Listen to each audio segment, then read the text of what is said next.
Ela era Isabella Drummond, uma bilionária, filantropa e inspiração para milhões, comandando seu império de uma cadeira de rodas de R$ 200.000. Ele era Davi, um garoto de 13 anos, com um drone de R$ 200, quando um acidente colocou Davi em seu caminho. Ela não viu um ser humano, viu um inseto e o esmagou com o desprezo que só os ultra-ricos conseguem ter. Mas o que essa mulher, blindada por seu dinheiro e sua falsa tragédia, não poderia imaginar é que naquele exato momento, o garoto que ela humilhou tinha acabado de notar a única falha em sua performance de US$ 1.000.000. Uma falha que ele, e apenas ele, tinha o poder de expor para o mundo. Prepare-se, porque a história que você vai ver agora prova que não há muralha alta o suficiente para esconder uma mentira quando a verdade tem asas. Para Davi, um garoto negro de 13 anos crescendo na Zona Norte, o céu era o único território livre. No chão, as fronteiras eram claras, os muros pichados do seu bairro, as avenidas barulhentas que o separavam dos bairros ricos e os olhares que, por vezes, o mediam com desconfiança. Mas no céu, Ícaro voava livre. Ícaro era seu drone, um presente de aniversário da sua avó Alice, montado com peças que ela comprou em 10 vezes sem juros. Para Davi, aquele pequeno quadricóptero de plástico e fibra de carbono não era um brinquedo, era uma extensão de seus olhos, uma promessa de que o mundo era maior do que a sua janela. E não havia nada maior no horizonte de Davi do que a Torre Drummond, um arranha-céu de vidro espelhado que parecia um dedo de gelo apontado para Deus. Era ali que morava Isabella Drummond, a santa da cidade, a CEO bilionária que, após um acidente trágico a deixar tetraplégica, dedicou sua vida e fortuna à caridade. Sua história era contada em jornais e programas de TV. A mulher que perdeu o movimento do corpo, mas moveu o coração de um país.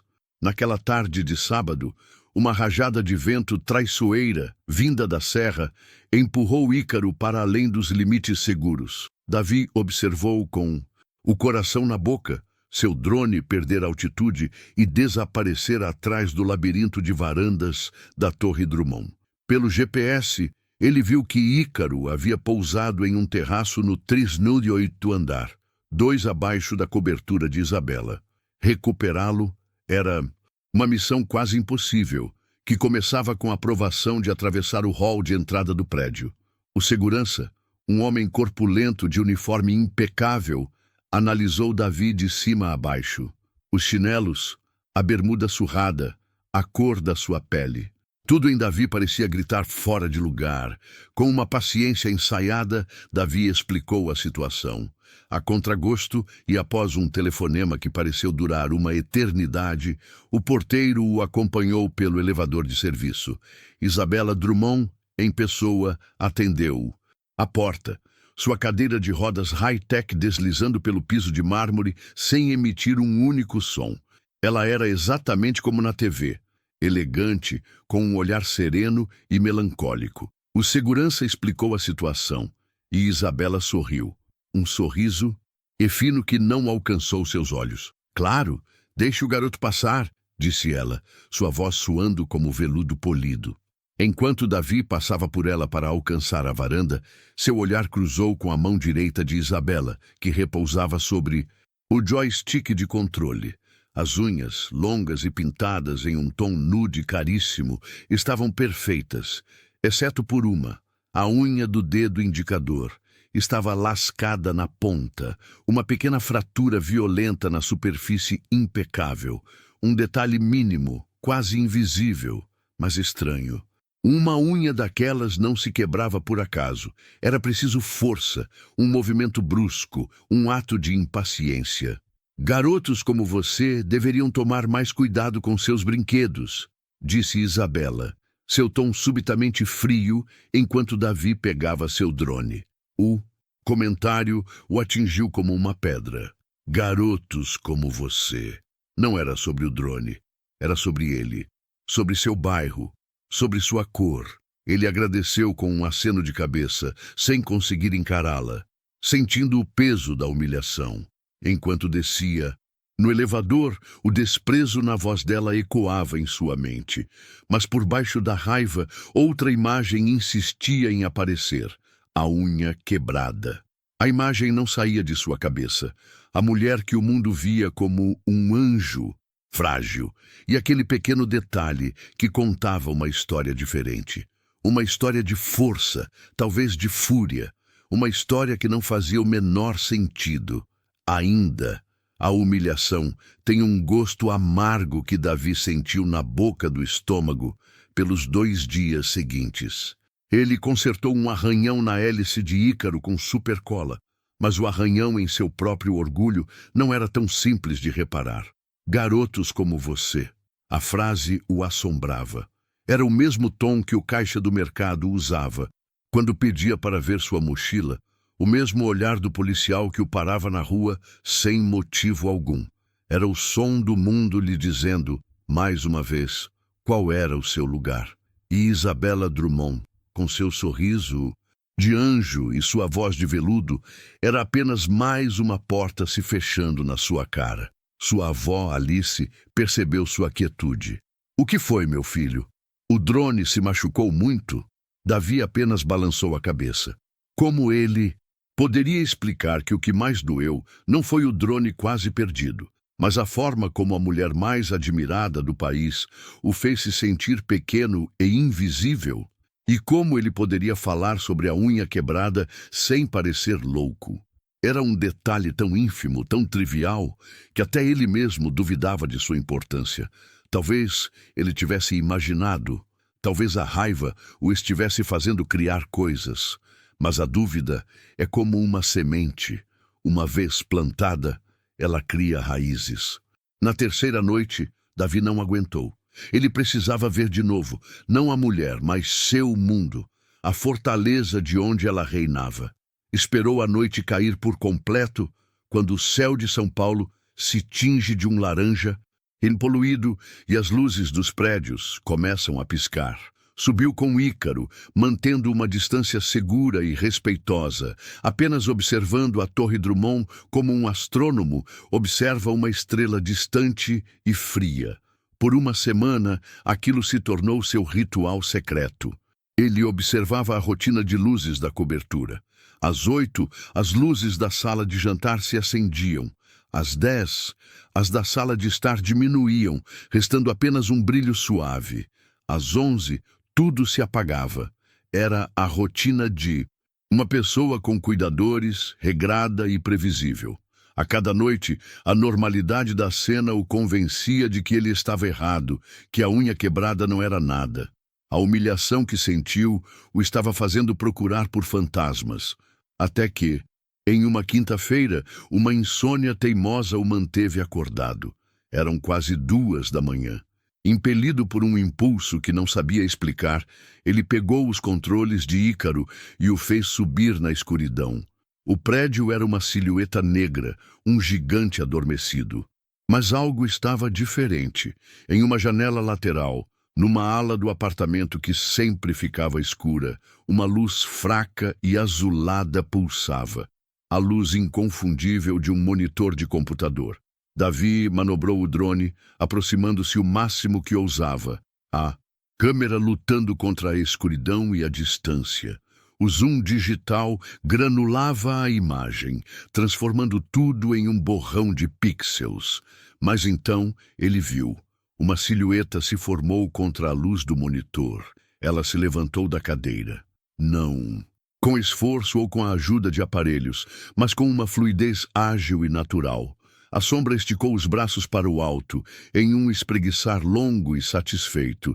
Depois, caminhou de um lado para o outro da sala, seus passos rápidos e decididos. O coração de Davi disparou, martelando contra suas costelas.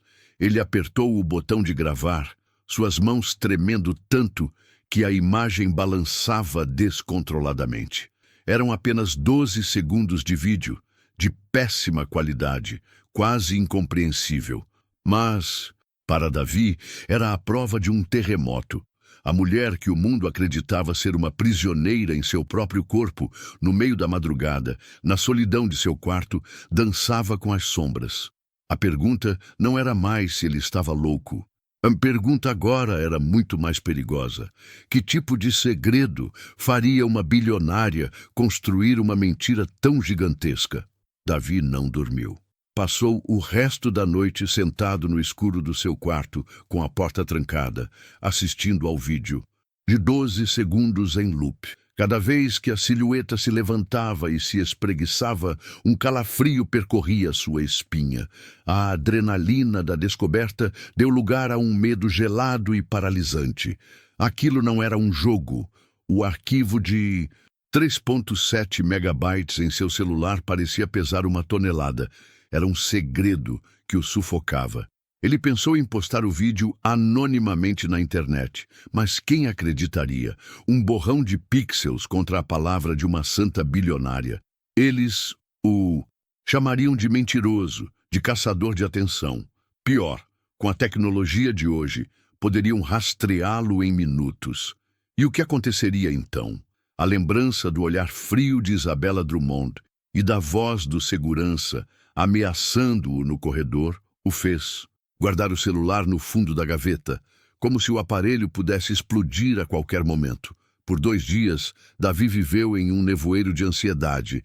Ele mal comia, respondia sua avó com monossílabos e pulava a cada notificação que seu celular recebia. Ele estava carregando um conhecimento que o isolava, uma verdade que o aterrorizava. Na segunda noite de insônia, ele percebeu que não conseguiria aguentar aquilo sozinho. Havia apenas uma pessoa no mundo em quem ele confiava cegamente. Ele encontrou sua avó na pequena sala, costurando um rasgo em seu uniforme de escola. "Vó", ele começou, a voz trêmula. "Preciso te mostrar uma coisa, mas você tem que prometer que não vai achar que eu tô maluco."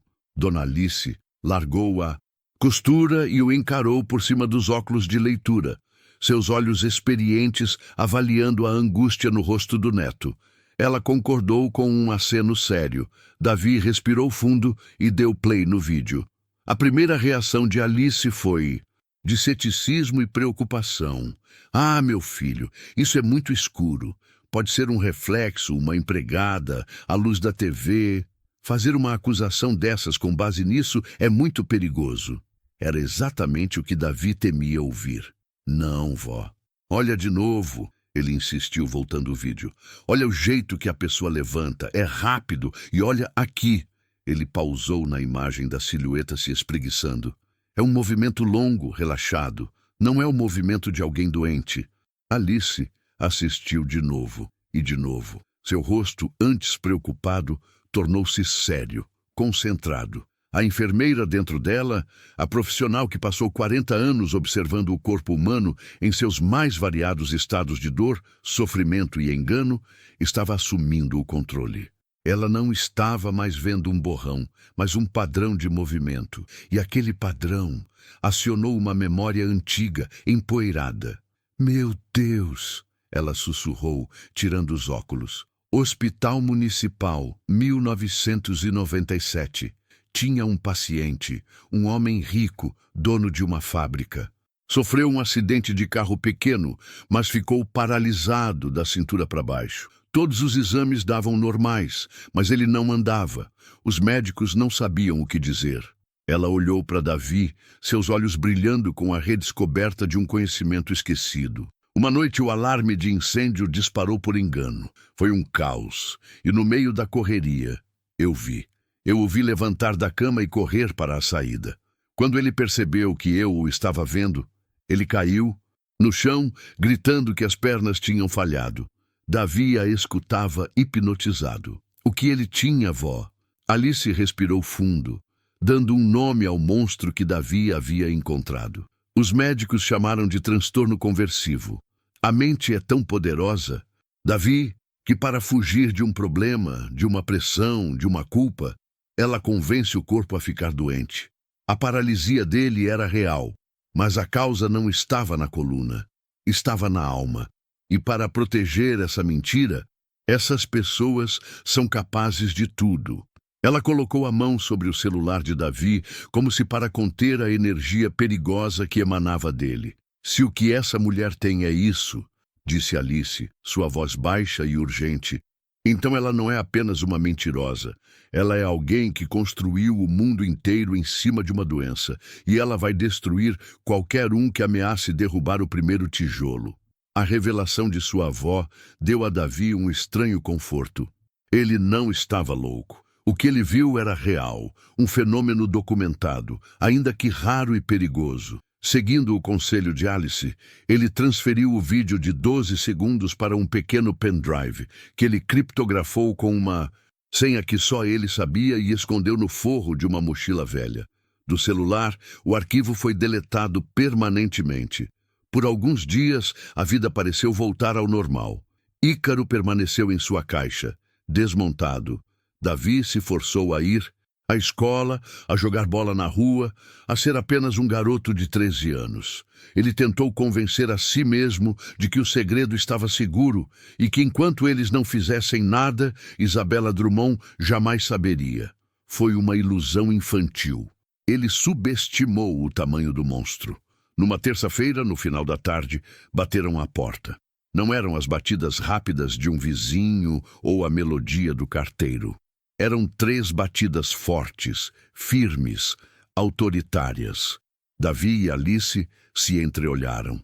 Antes que pudessem falar, as batidas soaram de novo, mais altas. Alice foi atender com Davi logo atrás. Na porta não estava a polícia, o que de alguma forma teria sido menos assustador. Estava o mesmo chefe de segurança da torre, Drummond, mas desta vez sem o uniforme impecável. Usava um terno escuro, caro, que parecia tenso em seus ombros largos. Ao seu lado, um outro homem, igualmente grande, com o olhar vazio de quem obedece sem fazer perguntas. Eles não pediram para entrar, mas sua presença massiva no corredor estreito já era uma invasão. Dona Alice? Davi? O homem disse, a voz baixa, quase um rosnado. Sou o chefe de segurança da senhora Drummond. Apenas um aviso amigável. Ele não sorria. Seu olhar passou por Alice e se fixou em Davi. Recebemos múltiplos relatos de um drone operando de forma perigosa e ilegal perto da torre, espionando residências privadas. A lei sobre isso é bem clara. Ele fez uma pausa, deixando o peso da ameaça assentar no ar. Descobrimos que o drone pertence ao garoto. Pura coincidência, imagino. Davi sentiu o sangue gelar. Eles sabiam. Meu neto não fez nada de errado, disse Alice, sua voz firme, apesar do medo que Davi sabia que ela sentia. O homem a ignorou, continuando a falar com Davi. Um processo por invasão de privacidade custa caro, advogados, custas judiciais, coisas que pessoas de bem como vocês não deveriam ter que se preocupar. Ele deu um passo à frente, forçando Alice e Davi a recuarem para dentro do apartamento. O cheiro de seu perfume caro e amadeirado invadiu a pequena sala. E tem outra coisa, continuou ele, o tom agora visivelmente mais cruel. Um garoto que passa as noites brincando com drones em vez de dormir. Uma avó idosa que talvez não consiga mais impor limites. O conselho tutelar se interessa muito por casos de negligência. Seria uma pena se uma denúncia anônima separasse uma família, não acha? Aquela foi a verdadeira arma, a ameaça final. Não era sobre dinheiro, não era sobre o drone, era sobre arrancar Davi de sua avó. O medo na boca do estômago de Davi se transformou em pânico puro. Ele olhou para Alice e viu o mesmo terror refletido em seus olhos. O homem deu um passo para trás, seu trabalho feito. Então, o drone fica no chão. O garoto esquece que a Torre Drummond existe. E a vida de todo mundo continua em paz. Fui claro? Ele não esperou por uma resposta. Virou-se e foi embora, seu parceiro o seguindo como uma sombra. Davi correu e trancou a porta, o som da fechadura parecendo frágil e inútil. Eles ficaram em silêncio por um longo tempo, o cheiro do perfume do homem ainda pairando no ar. Uma presença fantasma de poder e intimidação.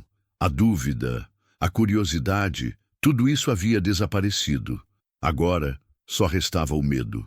E por baixo do medo, uma brasa de raiva começava a se acender. Isabella Drummond não estava mais se escondendo. Ela estava caçando, e a caça era ele.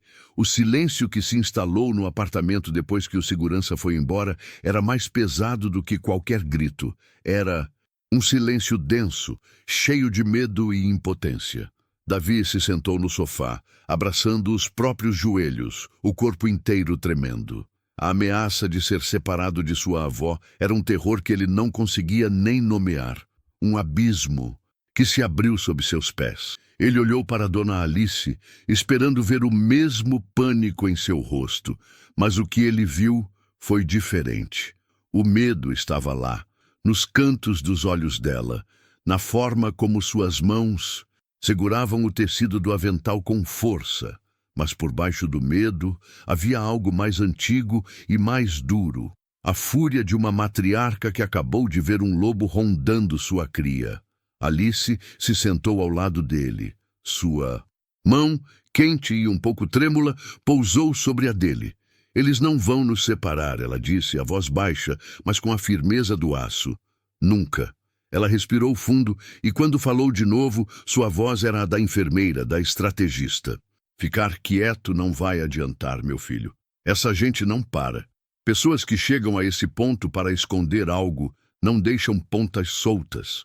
Se eles nos veem como uma ameaça, vão continuar nos pressionando até a gente quebrar. Davi levantou a cabeça. O que a gente faz, vó? A gente não tem dinheiro, não tem poder. É a nossa palavra contra a dela. É aí que você se engana, respondeu Alice, seus olhos ganhando um brilho afiado. A nossa força não está em gritar mais alto, está em saber onde procurar. A fraqueza de Isabella Drummond não é a paralisia falsa. Isso é só o sintoma. A fraqueza dela, a doença de verdade, é o segredo que a forçou a se esconder dentro daquela cadeira. É isso que temos que encontrar. A lógica de sua avó era um farol na escuridão do pânico de Davi.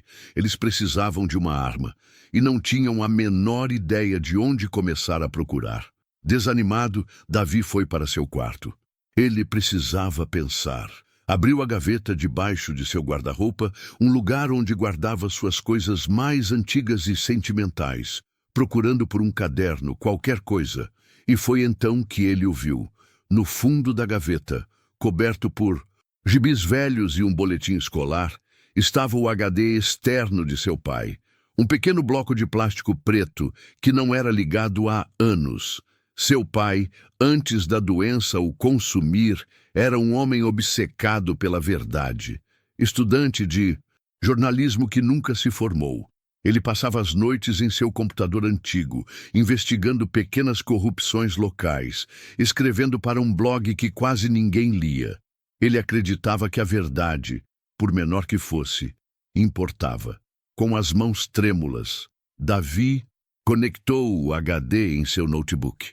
O aparelho demorou a responder, o disco girando com um chiado nostálgico, pastas de fotos de família, trabalhos da faculdade, músicas. E então, uma pasta que se destacava das outras. Não tinha um nome. Era apenas um ícone genérico, mas a data da última modificação era de uma semana antes de seu pai ser hospitalizado pela última vez. Seu coração batia descompassado. Ele clicou. Dentro havia dezenas de arquivos, links de notícias salvos, recortes de jornais digitalizados, planilhas e uma subpasta chamada Projeto Goliath. E dentro dela, um único arquivo de texto protegido por senha. O nome do arquivo fez o ar faltar nos pulmões de Davi.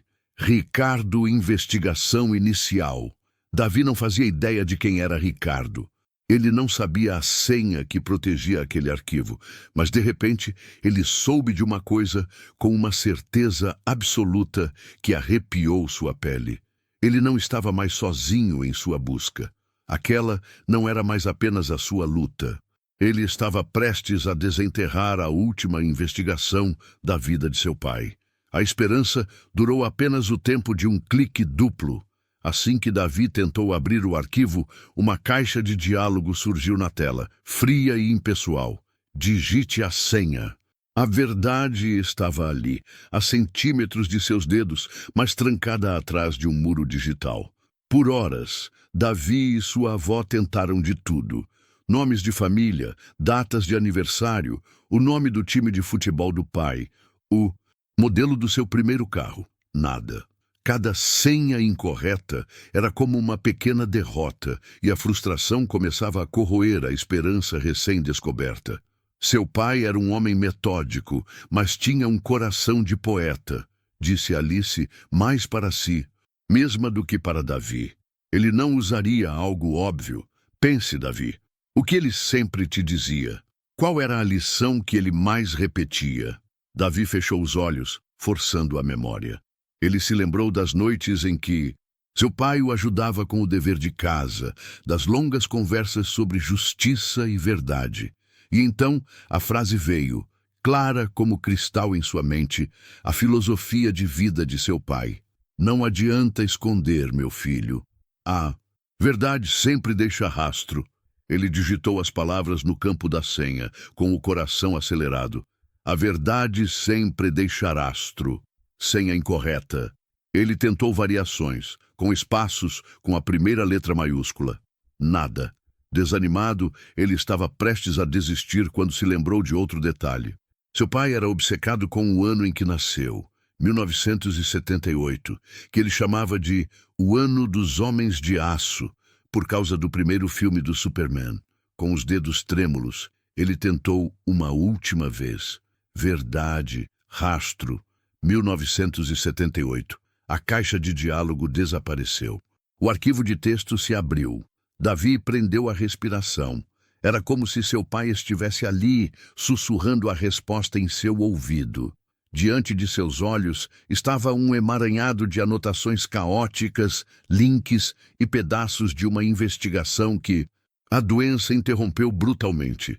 E ali, finalmente, estava o nome. Ricardo Mendes, o gênio da computação, cofundador da Drummond Tech, o parceiro e, segundo as notas de seu pai, o melhor amigo de Isabella Drummond. A história oficial, contada em recortes de jornais que seu pai havia salvado, era trágica. Ricardo, após meses de comportamento errático, teria tido um colapso mental. Acusou Isabella de fraude, tentou sabotar a empresa e, por fim, desapareceu, não sem antes assinar um acordo que passava toda a sua participação multibilionária para Isabella, em troca de uma quantia simbólica e do perdão de suas dívidas. Isabella foi aclamada pela mídia como a heroína que salvou a empresa do próprio criador. Davi navegou pelos arquivos que seu pai havia coletado. Contratos, balanços financeiros e um documento que parecia ser o centro de tudo. Uma cópia digitalizada em PDF do acordo de dissolução. Parecia legítimo, com a assinatura de Ricardo claramente visível na última página. Por um momento, a esperança de Davi vacilou. Talvez a história oficial fosse verdadeira, mas a lição de seu pai ecoou em sua mente. A verdade sempre deixa rastro. Movido por pura intuição, Davi não se concentrou no que o documento dizia, mas em como o arquivo foi feito. Com o botão direito do mouse, ele clicou em Propriedades. E ali, em meio a dados técnicos que a maioria das pessoas ignora, estava a bomba, a data de criação do arquivo PDF. Seu pai havia anotado ao lado. O último dia em que Ricardo Mendes foi visto por sua família foi 14 de março de 2011. A data de criação daquele PDF, o documento que selou seu destino e enriqueceu Isabella, era 17 de março de 2011, 3 dias depois que Ricardo havia, para todos os efeitos, desaparecido da face da terra. O documento que legalmente apagou Ricardo da história foi criado quando ele já era um fantasma. Não era mais uma suspeita, não era uma sombra na janela. Era um fato. Um crime com data e hora marcadas, escondido à vista de todos. Era a assinatura digital de um homem que já não podia assinar mais nada. O ecrã do notebook iluminava os rostos de Davi e sua avó na penumbra do quarto. A euforia da descoberta começou a dar lugar a uma dura realidade. Tinham em mãos a prova de uma fraude, o ponto de partida de um crime muito maior. Mas o que fazer com ela? Uma coisa é a gente saber a verdade, Davi, disse Alice. Sua voz era um sussurro cauteloso. Outra, bem diferente, é fazer o mundo acreditar nela. Somos um garoto e uma enfermeira aposentada da Zona Norte. Para a polícia, para a imprensa, não somos testemunhas, somos barulho. E gente como a Isabella Drummond é especialista em silenciar o barulho. Eles precisavam de um aliado. Alguém com credibilidade, alguém que tivesse o direito de fazer as perguntas certas. Alguém com uma razão para lutar tão forte quanto a deles. A resposta, mais uma vez, estava no legado digital de seu pai. Em um arquivo de texto chamado Contatos, Davi encontrou uma pequena anotação ao lado do nome de Ricardo Mendes. Dizia: Júlia Mendes, filha, advogada recém-formada, 2011. Acredita 100% na inocência do pai. Foi ameaçada e silenciada pela Drummond Tech. Último contato perdido. Uma busca rápida na internet mostrou que Júlia Mendes ainda era advogada, mas ela não trabalhava nos grandes escritórios da Faria Lima. Tinha uma pequena sala comercial em um prédio antigo no centro da cidade, especializada em causas trabalhistas e de família. A leoa jovem e idealista das notas de seu pai parecia ter se transformado em uma profissional discreta que havia escolhido uma vida longe dos holofotes. Davi sabia que não podia simplesmente aparecer. Ele criou um e-mail anônimo e enviou uma única linha para o endereço profissional dela. O assunto era Projeto Goliath. E no corpo do e-mail apenas, seu pai tinha razão. A verdade deixou um rastro. Me encontre amanhã, 15 no Café Girondino. Estarei com um notebook preto, sozinho. No dia seguinte, Davi estava lá, o coração batendo forte contra as costelas. Ele se sentia um impostor, uma criança brincando de espionagem. Pontualmente, às 3, uma mulher entrou. Tinha cerca de 30 e poucos anos, com olheiras profundas que contrastavam com um olhar afiado e inteligente. Ela varreu o café com os olhos, parando em Davi. A decepção em seu rosto foi visível. Ela caminhou até a mesa dele. Você é o remetente do e-mail? Ela perguntou, a voz baixa e carregada de ceticismo. Davi apenas assentiu. Olha, garoto, ela começou sem se sentar. Eu não sei que tipo de brincadeira é essa, mas a minha família já sofreu o suficiente. Se você é algum fã de teorias da conspiração ou um jornalista querendo cavar uma história velha, pode ir embora. A frieza dela era um muro de gelo. Davi percebeu que um apelo emocional seria inútil. Essa mulher já tinha ouvido de tudo. Ele precisava de fatos. Sem dizer uma palavra, ele abriu seu notebook e o virou para ela. Na tela, o PDF do acordo de dissolução. Eu sei o que é isso, ela disse, a voz cheia de dor e desprezo. É o documento que destruiu a vida do meu pai. Eu sei, respondeu Davi calmamente. Mas você já viu as propriedades do arquivo? Com um trackpad, ele abriu a janela de metadados. Ele apontou com o dedo para a linha que importava. Seu pai desapareceu no dia 14 de março. Este arquivo, que ele supostamente assinou, foi criado no dia 17. Júlia Mendes se inclinou sobre a mesa, os olhos fixos na data. O mundo ao redor pareceu desaparecer. O barulho do café, o cheiro de grãos moídos, tudo sumiu. Existia apenas aquela data, um carimbo digital que reescrevia 14 anos de dor, vergonha e incerteza. A máscara de ceticismo e cansaço que ela usava como armadura não rachou. Ela foi pulverizada. O sangue sumiu de seu rosto, e quando ela levantou os olhos para encarar o garoto de 13 anos à sua frente, não havia mais desconfiança. Havia o brilho perigoso e quase esquecido da esperança. No Café Girondino, o tempo pareceu congelar. Júlia Mendes permaneceu de pé, curvada sobre o notebook, o dedo pairando sobre a data de criação do arquivo, como se fosse um botão de autodestruição. O garçom se aproximou para perguntar se queriam algo, mas recuou ao ver a intensidade na cena. Uma mulher pálida e um garoto de olhar grave, ambos encarando uma tela como se fosse o centro do universo.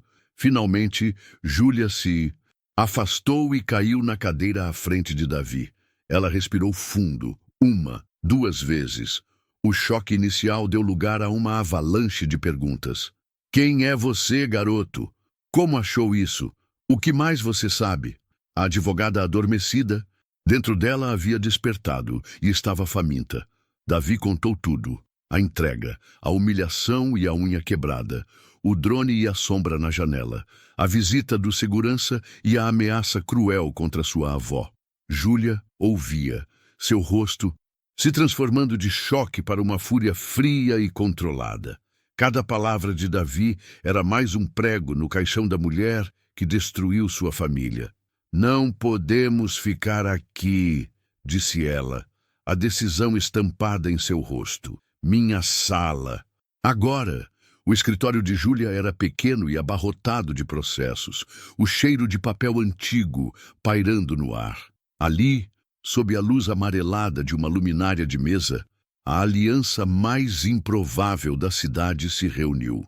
Um garoto de 13 anos com a coragem nascida da injustiça, uma enfermeira aposentada com a sabedoria de uma vida inteira de observação, e uma advogada com uma ferida de 14 anos que nunca cicatrizou. O PDF é a nossa arma nuclear, disse Júlia, andando de um lado para o outro. Num tribunal, isso por si só já anularia o acordo e abriria uma investigação criminal por fraude. Mas isso levaria anos, anos de recursos, de manobras legais. Isabela tem um exército de advogados. Ela nos enterraria em papelada e custas processuais antes mesmo de chegarmos a um juiz. Ela parou e olhou para Davi e Alice. O poder dela não vem do dinheiro, vem da imagem. As pessoas a amam. Ela é a santa paralítica, a superação em pessoa. Enquanto ela tiver essa armadura, a justiça nunca vai alcançá-la. Nós não temos que atacar o crime dela. Temos que atacar a mentira que a protege. Foi então que o plano começou a se formar, nascido da dor e da expertise de Júlia. Ela é uma narcisista, disse, a voz baixa e precisa. A comida dela é a adoração do público, e é isso que vamos usar como isca. O plano era audacioso, beirando a loucura. Júlia usaria um antigo contato de seu pai no mundo do jornalismo para propor um documentário especial, uma grande entrevista exclusiva com Isabela Drummond. Mas não seria uma entrevista investigativa. Seria o oposto, um tributo, uma celebração de sua vida, sua fundação, seu legado de superação, uma armadilha embrulhada em um papel de presente de adulação. Ela jamais recusaria, afirmou Júlia. O ego dela não permitiria. Os papéis foram definidos. Júlia seria a entrevistadora. Sua história pessoal lhe dava a cobertura perfeita para abordar o trauma do passado com seu pai. Alice ajudaria a preparar as perguntas, a antecipar as reações de Isabela, a mapear sua psicologia. E Davi seria a arma secreta. Ele estaria no estúdio, disfarçado de jovem talento da comunidade, que a Fundação de Isabela ajudava, um peão no cenário, e em seu bolso o pendrive com o vídeo da sombra dançante, a prova visual que seria o golpe de misericórdia. Naquela mesma noite, Júlia fez a ligação. Ela vendeu a ideia com a paixão de uma atriz, falando sobre honrar o legado de Isabela, sobre inspiração e resiliência. O produtor da emissora, sentindo o cheiro de uma história de grande audiência com uma figura pública amada, mordeu a isca com força. Júlia desligou o telefone, olhou para Davi e Alice, que a observavam com a respiração suspensa. Um sorriso fino, o primeiro que Davi havia dar, surgiu em seus lábios. Não era um sorriso de alegria, mas de determinação predatória. Eles aceitaram. A entrevista é na próxima terça, ao vivo, em rede nacional. A armadilha estava montada. O estúdio de TV era mais frio do que Davi imaginava. As luzes brancas e impiedosas eliminavam todas as sombras, criando uma realidade artificial e sem falhas. As câmeras, montadas em seus pedestais, moviam-se com a graça silenciosa de predadores. No centro de tudo, em um palco minimalista, Isabella Drummond parecia uma rainha em seu trono de titânio e circuitos, a personificação da dignidade trágica. Ela sorria para a plateia, um sorriso praticado à perfeição, enquanto os técnicos faziam os ajustes finais. Davi estava sentado na primeira fila de uma pequena sessão de convidados, posicionado como um jovem beneficiado pela generosidade da Fundação Drummond. Ele sentia o pendrive em seu bolso, o peso de seus 12 segundos de vídeo parecendo insuportável. Do outro lado do palco, sua avó Alice o observava da coxia, o rosto sereno, escondendo a tensão de uma vida inteira. No centro, ao lado de Isabella, Júlia Mendes ajustava seu microfone, o rosto uma máscara de calma profissional. Ninguém poderia adivinhar a tempestade que se formava por trás daqueles olhos. Estamos no ar em 5, 4, 3. A entrevista começou como planejado, um espetáculo de adulação. Júlia conduziu Isabella por sua história de superação. Elogiou seu trabalho filantrópico, sua força, sua resiliência. Isabella absorvia o louvor. Suas respostas eram humildes e inspiradoras. Cada palavra cuidadosamente escolhida para polir sua imagem de santa.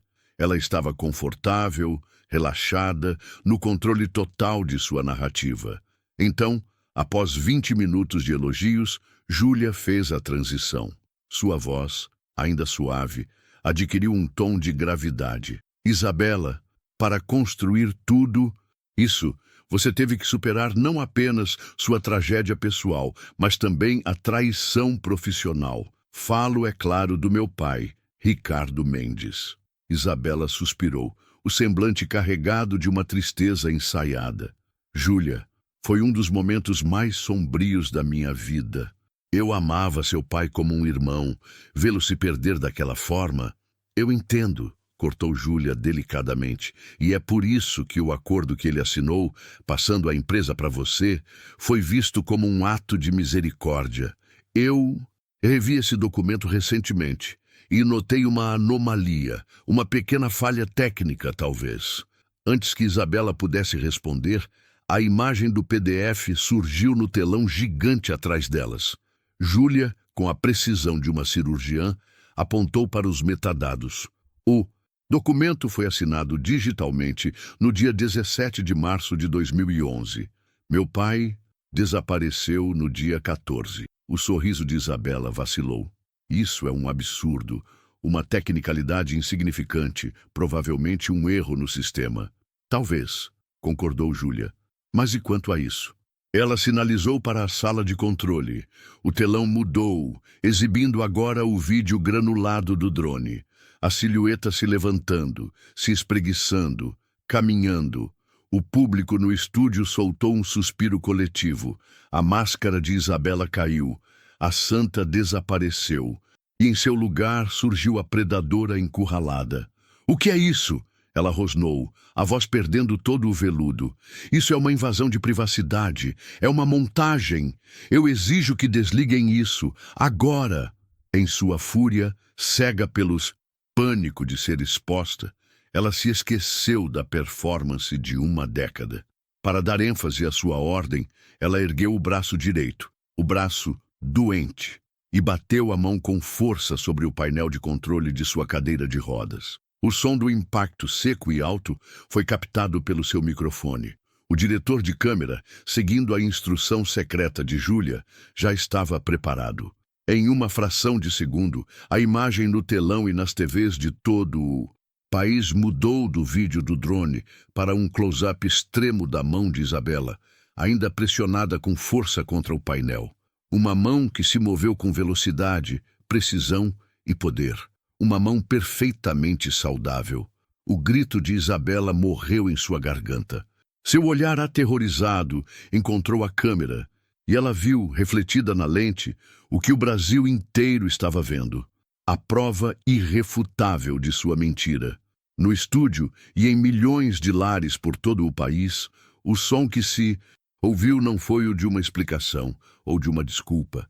Foi o som de um império de mentiras se transformando em pó. Foi o som do silêncio. O silêncio no estúdio durou exatos 3 segundos. Depois, o caos explodiu. A plateia se levantou, um murmúrio chocado se transformando em um clamor. Produtores gritavam em seus fones de ouvido, e Isabella Drummond, com o rosto pálido como cera, tentava recuar com sua cadeira de rodas, mas estava cercada. As mesmas câmeras que antes a idolatravam, agora a encurralavam, suas lentes vermelhas brilhando como os olhos de uma matilha.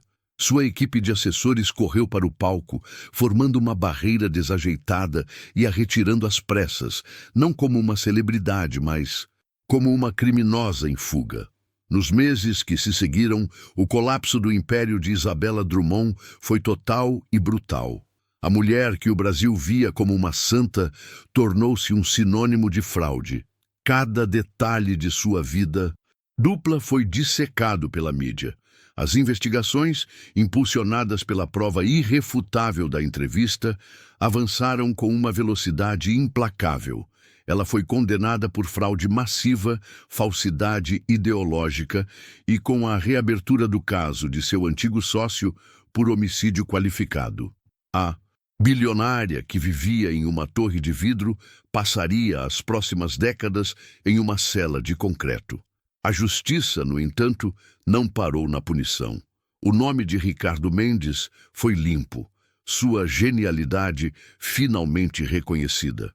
Com os bens de Isabella confiscados, Júlia Mendes liderou a criação da Fundação Ricardo Mendes para a Inovação e a Verdade, uma instituição dedicada a financiar jovens talentos em tecnologia e jornalismo investigativo em comunidades carentes.